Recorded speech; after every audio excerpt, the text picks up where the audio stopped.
Every guitar player says that they want to unlock the fretboard, they want to improvise freely and break out of the boxes. However, there's a big paradox here. Most of the people who say that they want to do this, they end up practicing boxes, scales in a boxed shape kind of manner. So, if your intention is to improvise freely and to be able to create wonderful phrases on the spot, I'm talking about phrases that you haven't even taken the time to prepare and practice in advance. And if you want to be able to do this anytime, anywhere of the fretboard, then the first thing before we move any forward is you really need to stop doing this.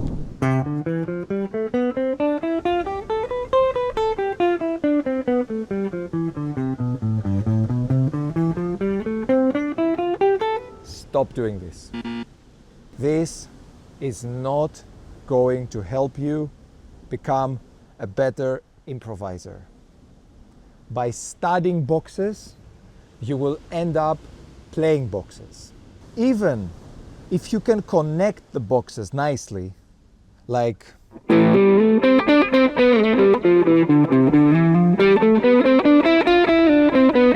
still you are imposing a very limiting factor into your playing. For example, have you noticed that when you divide your fretboard into like 5 shapes or whatever, there are certain areas on the fretboard that are a bit darker than others, a bit weaker than others? For example, you might be perfectly fine here. You might be perfectly fine here. But when it comes to playing somewhere around here, for example, or when it comes to playing somewhere around here, or whatever, there are certain areas that are darker than others, weaker than others. You might be hearing a super long phrase inside your head and perhaps not able to connect it on the fretboard. Like you hear it clearly in your head, but you lack the visualization skills to really like map it across the fretboard. Let's take 2 examples. We have like one phrase that starting from high, going all the way low.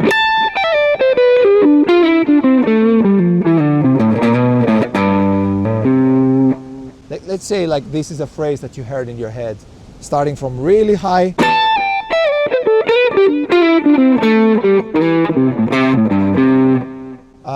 or the opposite. You're hearing a phrase in your head that starts from really low, terminating really high.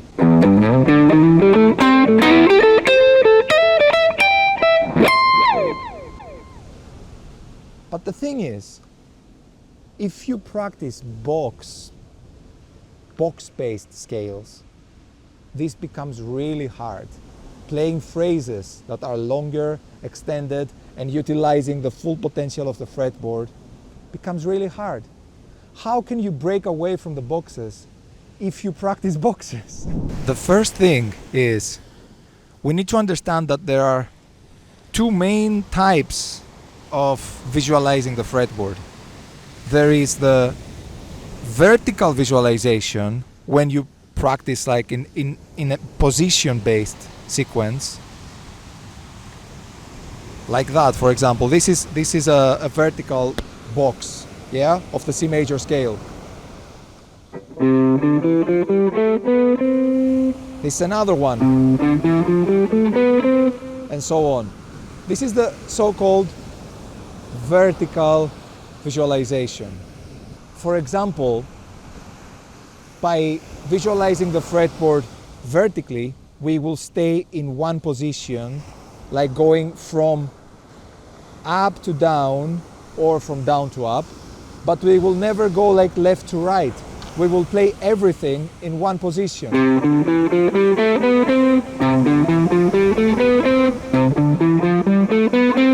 and so on and so forth, yeah? This is the vertical type of visualization. I'm not gonna talk about this today because that's the problem why you are probably stuck in your improv, because you are doing way too much vertical, way too much boxes. So let's jump straight into the second type of visualization, which is the horizontal visualization. Playing your scales in sequences of a string. So like your entire scale only in one string. Again, C major scale.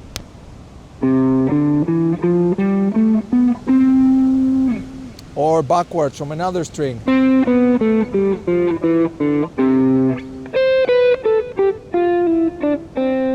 You know what I mean? Like this type of thing is what we call horizontal visualization, because this goes from left to right, yeah? Like the horizon. Okay? This is something that you probably have tried a few times, but maybe haven't mastered in, say, all the scales, all the modes, all the keys, yeah? Like, for example, how many times have you played pentatonic horizontally? Have you actually sat down to unlock your pentatonic on every single string? Let's say a random pentatonic. Give me a random letter from A to G. G. Okay. Our camera woman said G. So, for example, G minor pentatonic. Have you figured it out on every possible string? You know what I mean? Like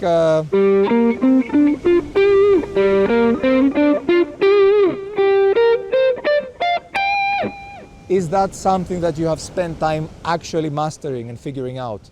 This is massively important because it allows you to see the melody clearly. Just like on the piano, you know? Here we have 6 straight lines, and each line has its own melodic sequence on this instrument.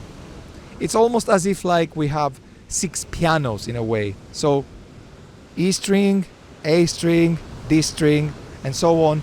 They can all move horizontally, and you should be able to figure all of them out horizontally, because this will help you connect theory, ear training, your oral perception of the instrument, and the visualization all in one. However, this was only an introduction to what I really want to talk about today. What I want to talk about today is not vertical, is not horizontal. Today, I want to talk to you about diagonal visualization. So when it comes to figuring out the fretboard diagonally, this really helps you not only to break away from the boxes, but to turn the whole fretboard into one unified box. The whole fretboard is connected. Here is how this is done. Diagonal visualization. You basically take a scale, pick a key. Let's go nice and simple. Your favorite scale, the one you know and love, because I don't want to make it tricky for you. A minor pentatonic, okay? You will start, say, from the first note of the minor pentatonic, which is the A.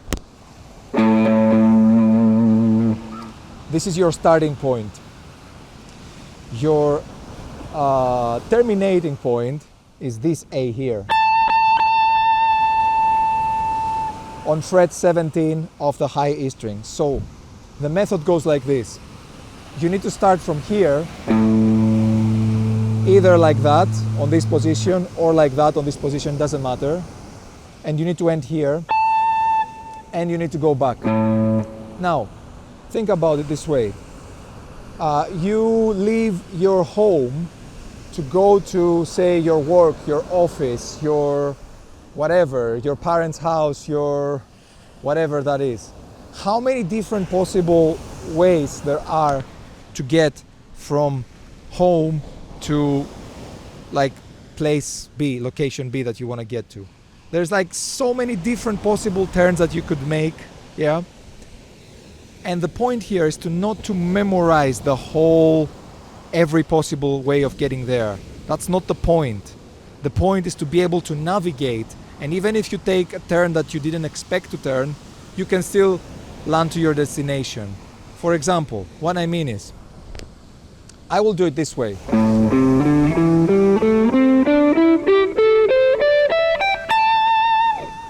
If you ask me to do the same exact thing that I did, I cannot, because it's not through memory, it's not memorized. I am creating the pathway as I go. So it's like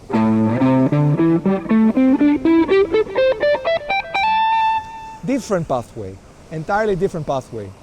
So the concept here is to de-memorize the fretboard. De-memorize the fretboard. Uncage yourself. No more caged. Uncage yourself.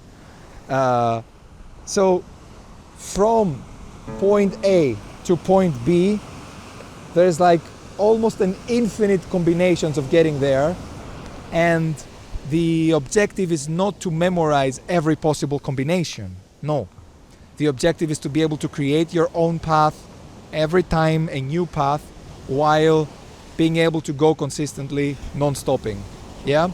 And of course the way back, equally important.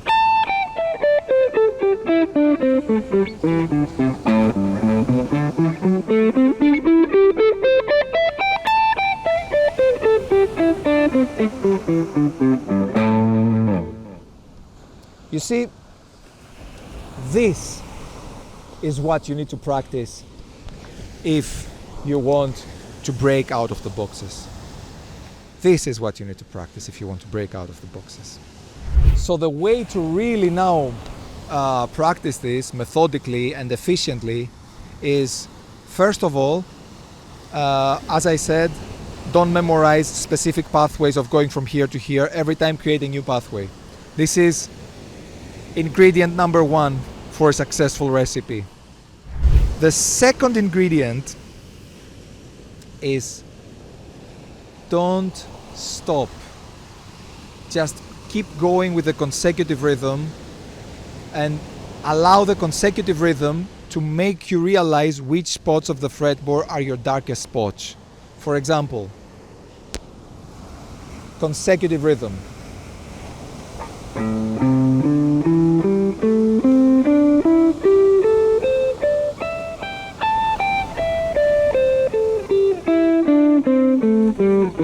I will do one more and I will not stop, just to show you that you need to be able to do this many times without stopping, up and down, every time create a new path, consecutive rhythm without stopping.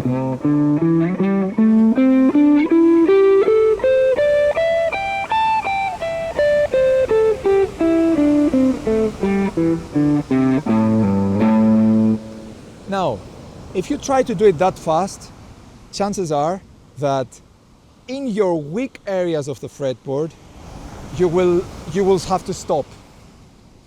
This is a sign that the weak areas need to be worked on more than the others. This exercise will basically unveil all your dark spots on the fretboard. This exercise will unveil all your weaknesses. It will expose them and bring them to the surface so that you know what to work on. But we're not done with the method. The final thing is, don't just practice the scale, like up and down. Don't just move your fingers on the fretboard, but be able to hear the scale. Be able to actually listen to what you're doing and understand the pattern of the scale orally. Let me show you how to do this. I've set up my drone in A. Here's what I want you to do. Divide the scale into a sound pattern of 5 notes. 5 notes.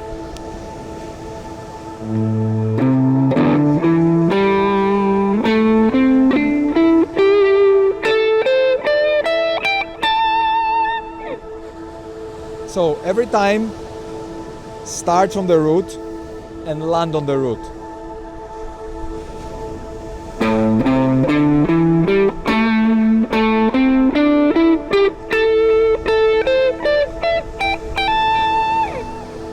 And follow all the ingredients that I described earlier, which is to create a new pathway every time and to be consistent rhythmic-wise.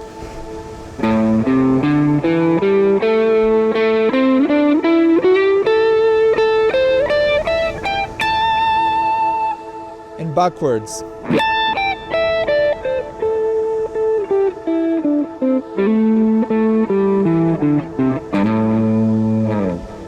Okay, you need to be able to do at least 4 runs up and down the fretboard consecutively without stopping, in order to get to the point that you're like, okay, I'm starting to get the feel of this. A key ingredient is to not only hear the scale, but understand its ingredients, understand its intervals, its chord tones. For example, in the minor pentatonic we got root, flat 3, 4, 5, flat 7, root 3, 4, 5, 7, root. Understand this as you go. Real-time mindfulness of your ingredients. After that, it's massively important to be able to see your scale not as an A minor pentatonic, but also as the relative major, as a C major pentatonic. So for this purpose, I will put a C drone to help you out. The same scale, but now we will treat it as a C major pentatonic.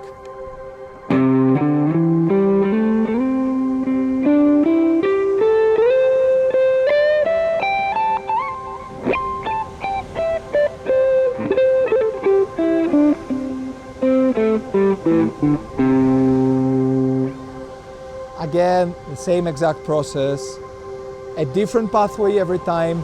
Mix your horizontal and your vertical in order to make it diagonal by creating a different pathway every time, not memorizing stuff, not copying and pasting anymore, and do it with a consecutive rhythm while you listen to the pattern of the C major pentatonic.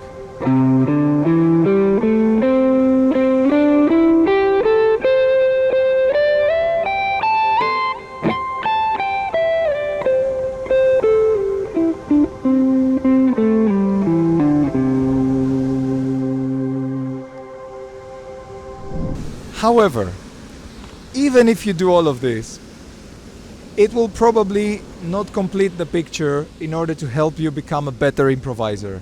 It will definitely help you to break out of the boxes and see the fretboard more musically rather than restrictive, box-based, caged,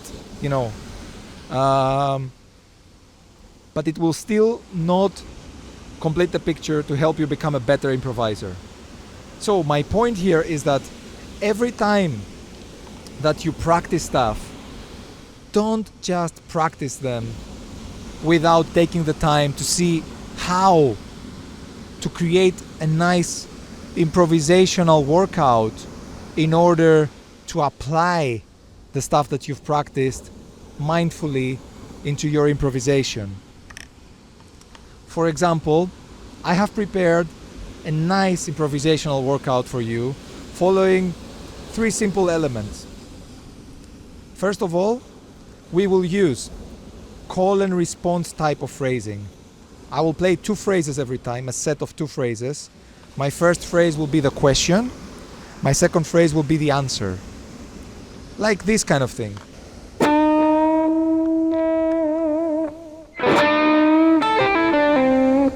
This is my question. This is my response, right?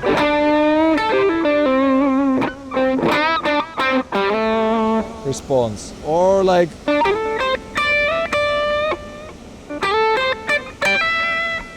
call and response. Like they are almost identical, but not exactly, because the first one opens up the ground and the second one completes the ground. Now, in order to do this powerfully and musically, you need to understand that phrases usually are consisted of 2 types of notes: leading notes and landing notes. My leading notes are all these notes that will lead me into my landing note. For example, this is my landing note, and all the notes that I played before that are the notes that led me into it.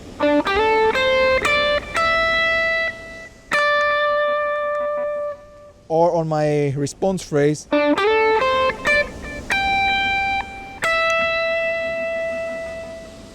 You need to know your intervals in order to do this. Your call phrase, your question, needs to land on any note of the A minor pentatonic you want, except from the root and the fifth. So except from the A and the E. This means that you can land on the minor third, which is C, the perfect fourth, which is D, and the minor seven, which is G. Those three notes, when you land on them, they don't really feel so stable. So they are perfect notes to keep kind of like an open concept, like the phrase will not be resolved by landing on these notes. On your response, however, on your answer, you need to land either on root or on fifth, because the root and the fifth are your stable notes. Let's put an A drone and see this into action.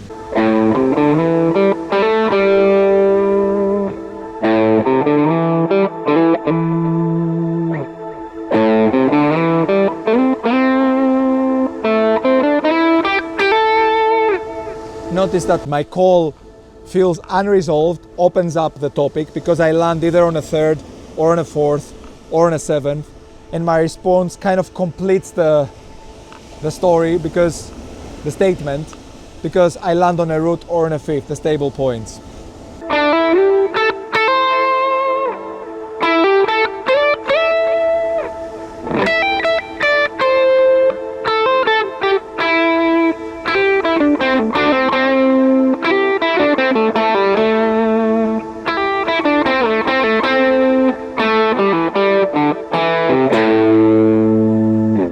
And the magic here is to apply this improvisational concept into the diagonal workout that I showed you earlier. So like you will start from low and you will not go back at all. You will keep going high until you terminate the fretboard.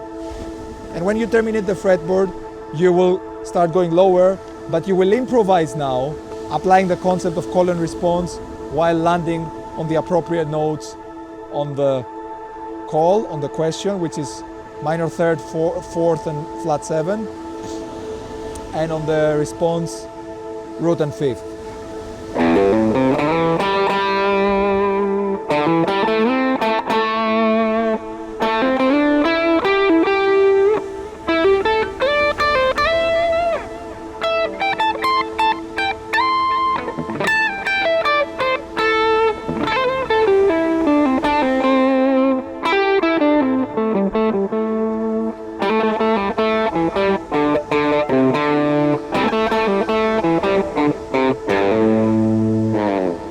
Now same exact stuff do for your C major pentatonic.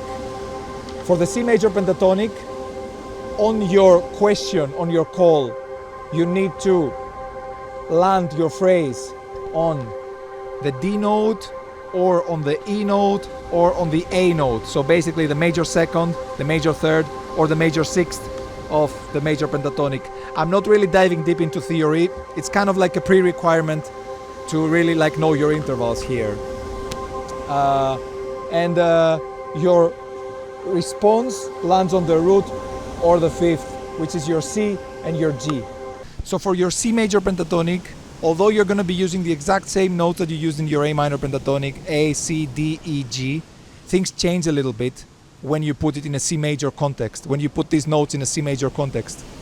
That's a really powerful way to actually start learning a bit of harmony here and how to target the right chord tones. So what's happening here is the root becomes C now, and the fifth becomes G now. So the stable notes to land on is this and this. And all the others, D, E, and A, all those three notes are not stable to land on. So now we're gonna have our call, our question, landing on the non-stable notes, which is D, E, and A. Otherwise the second, the major third, and the major sixth of that scale. And our response will land on C or G, otherwise the root or the fifth of that scale. Let's put a drone in C and do this.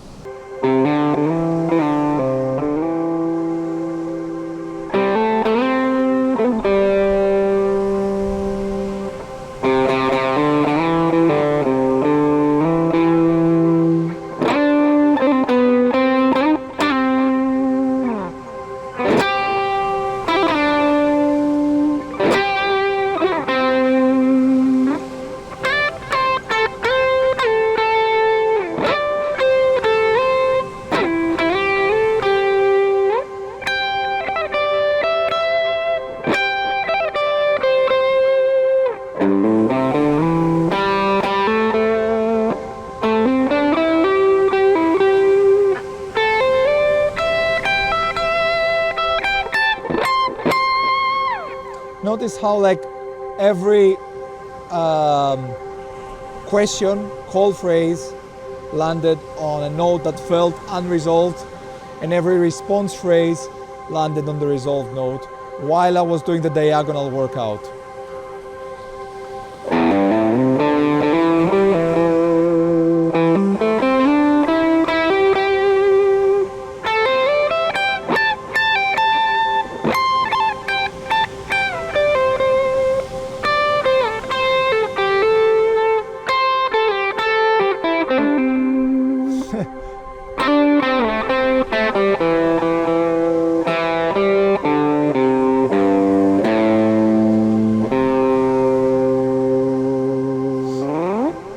It's the simple stuff, the simple but powerful stuff that will make you not only a better guitar player, but a better musician. How can all these things really help you to become a more fluent improviser? Think about it for a second. Although this lesson might have been a bit of a revelation to you, and if that's the case, I want to first of all thank you for giving me your attention and staying all the way up to here. Thank you for that.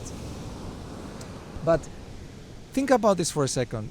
How many lessons have you watched that were on YouTube, for example, that were great lessons, like amazing lessons, and you felt like, man, I want to dig into this stuff right now, but then somehow life came in the way. You watched another great lesson on YouTube, and another, and another, and another, and all these lessons were lessons from different people, and there was no interconnection between them. The dots were not connecting because they were not part of a structured curriculum. They're just YouTube, come on. And at the end, you just end up feeling overwhelmed, lost. You have no direction, no structure, no accountability. Like, come on. It's impossible to expect to grow powerfully as a musician with your main source being the freebies, the online freebies. There is no structure, there's no direction, there's no accountability, there is no live interaction, no real-time guidance, there is no personalization. So my message to you is that if you appreciate the lesson that I gave you today, I just want you to know that this stuff that we went through, horizontal, diagonal, landing on the chord tones, blah blah, these stuff are just a tiny glimpse, a speck of dust compared to the overall stuff that I could show you. But it's not just about showing you more stuff. It's about having regular, powerful guidance and mentorship, evaluating your playing on a daily basis by sending short videos that you get feedback on a daily basis, joining live classes every week, having a structured curriculum to follow through. This is exactly what we are doing in the Guitar Academy that I am running. The Guitar Academy is called Modern Guitar Liberation, and you can find all the details about it in the description of this video below if you're watching on YouTube. You will find all my contact details, whether it's my social media or my email address, where you can contact me and request to book a 100% free call with me to meet each other and see if it would be a good prospect for us to work together so that I can mentor you into really up-leveling powerfully into a much more fluent improviser and a well-rounded musician. It might not work. What I'm doing in the MGL Academy, the Modern Guitar Liberation Academy, is not for everyone, so it might not work, but I will still be happy to stay connected with you and to have a chat every now and then. Okay? For now, greetings from Indonesia and wishing you all the best into your musical journey. Take care.